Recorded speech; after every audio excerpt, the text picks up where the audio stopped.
Hello everyone, welcome to ग्रीष्मता की passion शिक्षण। This is Grishma. आज हम डिस्कस करने जा रहे हैं कोर्स 501 और उसकी यूनिट 10 रहने वाली है हमारी, और ये हमारा ब्लॉक थर्ड है। इससे पहले मैंने आपको 9 यूनिट करवा दी है 501 की। उन वीडियोस का लिंक आपको डिस्क्रिप्शन में मिल जाएगा। और ये क्लास आपकी सभी टीचिंग एग्ज़ाम के लिए इम्पोर्टेंट है, जहाँ पर भी पेडागोजी का पोर्शन पूछा जाता है या आप जिस एग्ज़ाम की भी तैयारी कर रहे हैं उसके लिए ये क्लास इम्पोर्टेंट रहने वाली है। तो चलिए आज डिस्कस करते हैं इस यूनिट को। तो इस यूनिट का नाम है प्रारंभिक शिक्षा में अंतर्राष्ट्रीय परिदृश्य। तो इस यूनिट में हम अंतर्राष्ट्रीय एजेंसियों के बारे में पढ़ेंगे।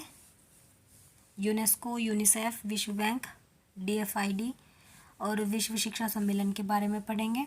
जो सभी के लिए शिक्षा संबंधित पहल थी उनके बारे में पढ़ेंगे। जामितियन सम्मेलन के बारे में पढ़ेंगे। विकसित और विकासशील प्रारंभिक शिक्षा के बारे में पढ़ेंगे।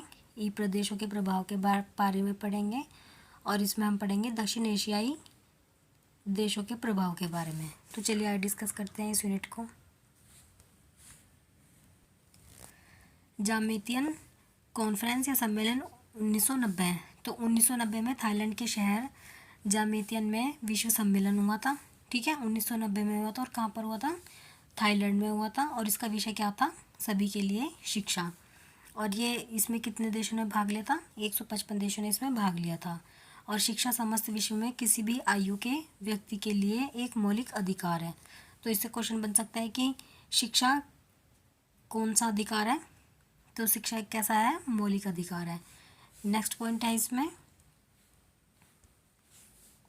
शिक्षा एक सुरक्षित, स्वास्थ्यकर, अधिक संपन्न तथा पर्यावरण अनुकूल विश्व को सुनिश्चित करने में सहायक होती है।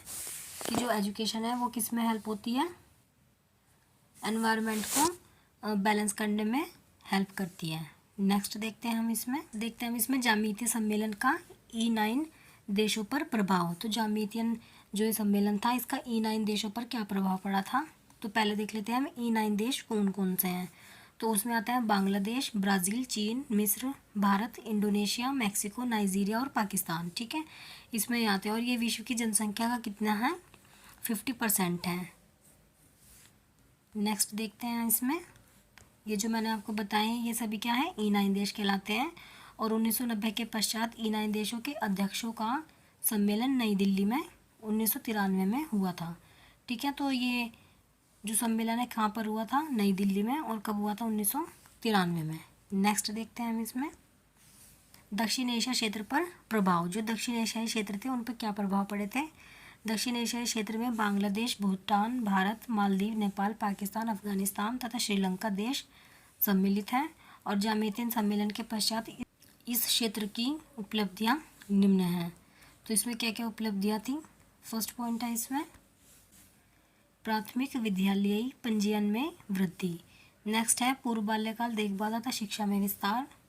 नेक्स्ट है गुणवत्ता को उच्च प्राथमिकता। नेक्स्ट है कार्यात्मक प्रौढ़ साक्षरता में वृद्धि। नेक्स्ट है शैक्षिक प्रबंधन सूचना प्रणालियों में सुधार।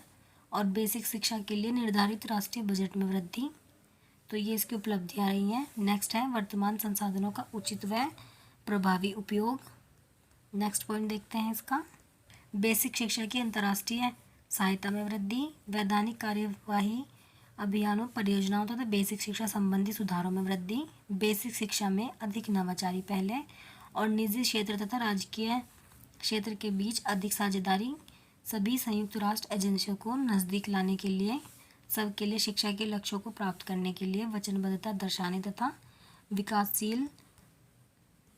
विकासशील देशों के सभी प्रयासों का समर्थन करने के लिए जामितिय सम्मेलन की भूमिका महत्वपूर्ण रही है। तो इस प्रकार जामितियन सम्मेलन का योगदान प्रेरणात्मक तथा प्रत्यक्ष दोनों रहा है। तो जो दक्षिण एशिया क्षेत्र था उस पर क्या प्रभाव पड़े थे इसके? एक तो उनकी पंजीयन में वृद्धि हुई थी।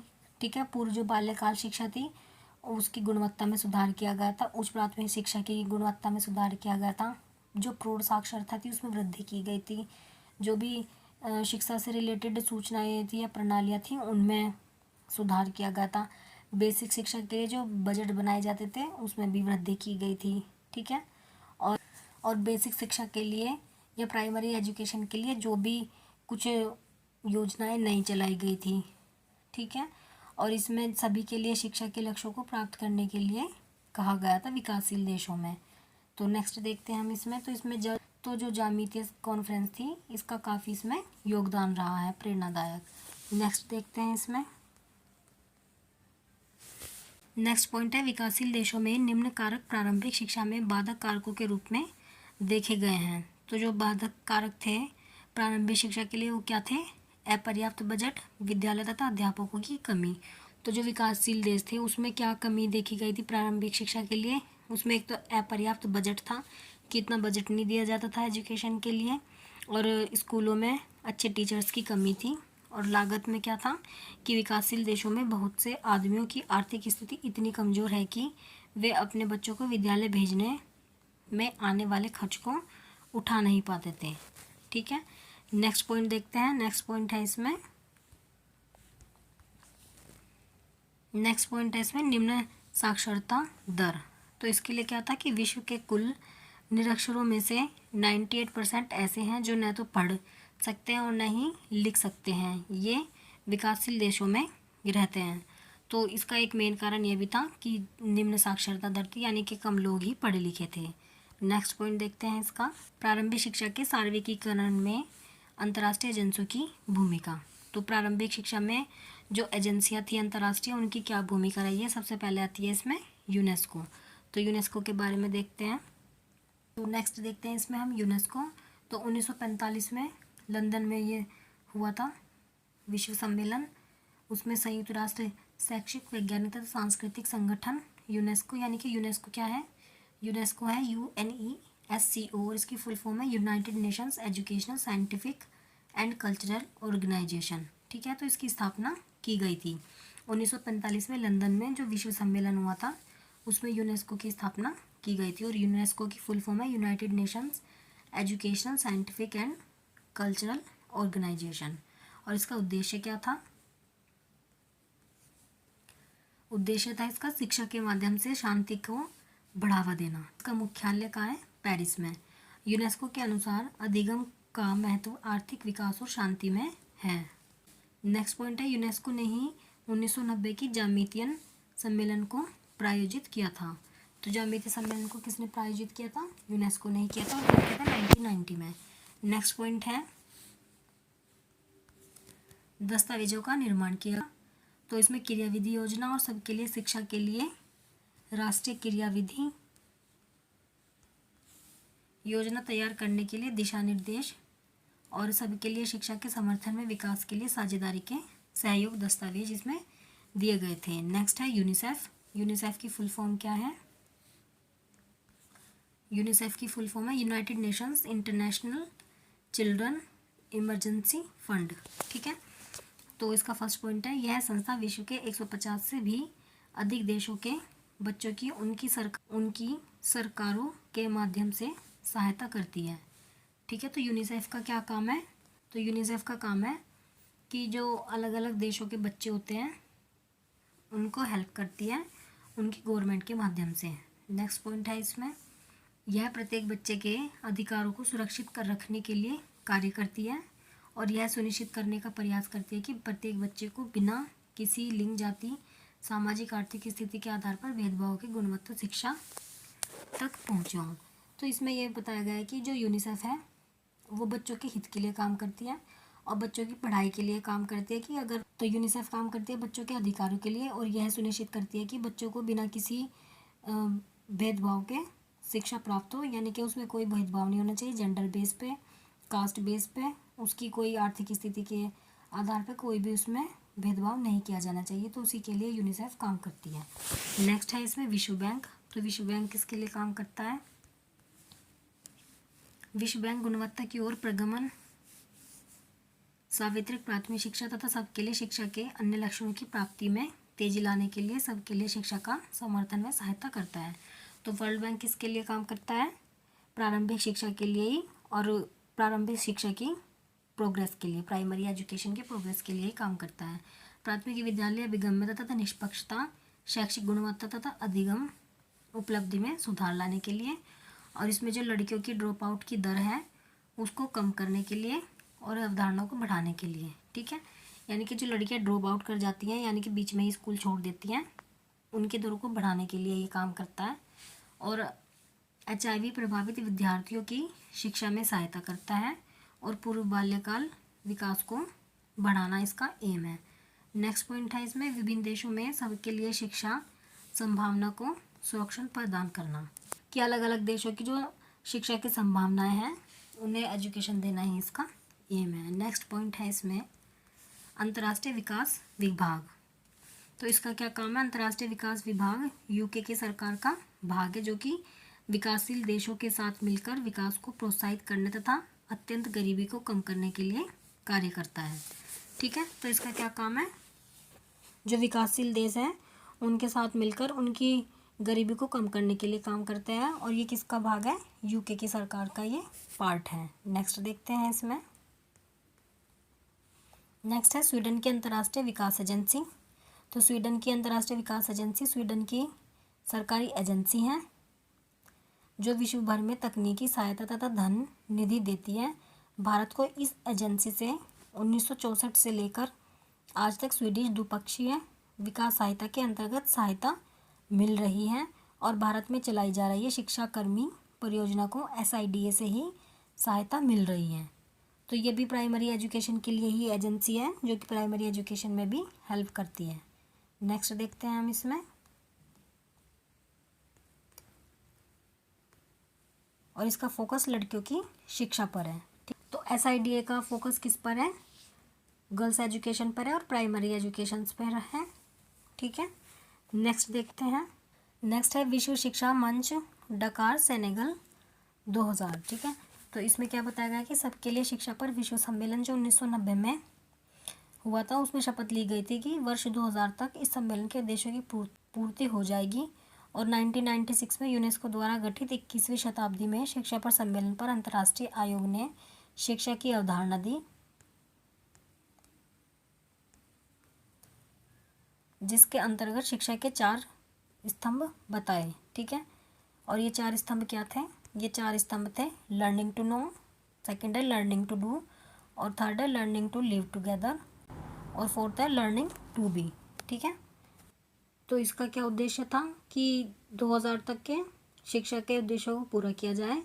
और जो 1996 में यूनेस्को द्वारा शिक्षा पर सम्मेलन हुआ था उसके अंतर्गत शिक्षा के 4 उद्देश्य बताए गए थे, 4 स्तंभ बताए गए थे। वो क्या थे? Learning to know, learning to do, learning to live together, learning to be. ठीक है, और सबके लिए शिक्षा के लक्ष्य क्या हैं वो देखते हैं अब। तो पूर्व बाल्यकाल शिक्षा तथा देखभाल का विस्तार करना तथा संशोधित करना। तो सबके लिए शिक्षा का उद्देश्य क्या है कि जो पूर्व बाल्यकालीन शिक्षा होती है उसकी देखभाल करना और उसका विस्तार करना। ठीक है, उस पर एलेबोरेशन करना और यह सुनिश्चित करना कि वर्ष 2015 तक सभी बच्चे, विशेषकर लड़कियां, कठिन परिस्थिति ग्रस्त बच्चे और वे जिनका संबंध जनजातीय अल्पसंख्यक वर्ग से है, अच्छी गुणवत्ता वाली निःशुल्क तथा अनिवार्य प्राथमिक शिक्षा प्राप्त कर सकें। ठीक है, तो जो सबके लिए शिक्षा है इसका उद्देश्य क्या था कि 2015 तक सभी लड़कियां एजुकेशन प्राप्त कर लें और जो उनकी जैसी भी स्थिति है उससे बाहर निकल के और उन्हें निःशुल्क और अनिवार्य प्राथमिक शिक्षा प्राप्त हो। नेक्स्ट पॉइंट देखते हैं। नेक्स्ट पॉइंट है यह सुनिश्चित करना कि वर्ष 2015 तक प्रौढ़ साक्षरता के स्तर में 50% की वृद्धि हो और सभी प्रौढ़ों की अधिगम की आवश्यकताएं पूरी हों। तो जो सबके लिए शिक्षा थी इसका लक्ष्य ये भी था कि 2015 तक जो प्रौढ़ साक्षरता है उसकी 50% तक वृद्धि हो जाए और सभी को जो प्रौढ़ है उनके अधिगम की आवश्यकताएं पूरी हों। नेक्स्ट पॉइंट देखते हैं। नेक्स्ट पॉइंट है वर्ष 2005 तक प्राथमिक और माध्यमिक शिक्षा से लिंग विषमता दूर हो जाए, कि 2005 तक क्या है कि जो लड़का लड़की का भेद है ये कम हो जाए और 2015 तक शिक्षा में लिंग समानता प्राप्त की जाए। ठीक है, यानी कि जेंडर इक्वलिटी आ जाए, जिसमें यह सुनिश्चित किया जा सके कि लड़कियों के लिए अच्छी गुणवत्ता वाली बेसिक शिक्षा अभिगम्य और शिक्षा में उनकी उपलब्धि पूरी है। ठीक है, यानी कि जेंडर बेस पे एजुकेशन ना हो, सबके लिए इक्वल हो जाए शिक्षा। तो इसका उद्देश्य था 2015 तक। नेक्स्ट देखते हैं। नेक्स्ट देखते हैं इम्पोर्टेंट फुल फॉर्म्स।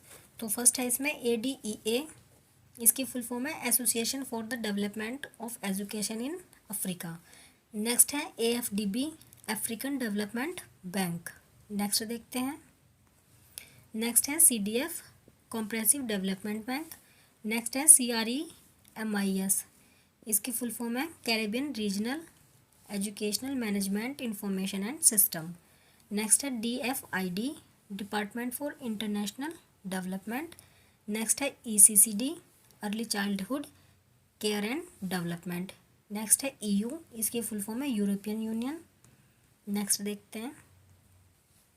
नेक्स्ट है FRESH, इसकी है focusing resource on effective school health.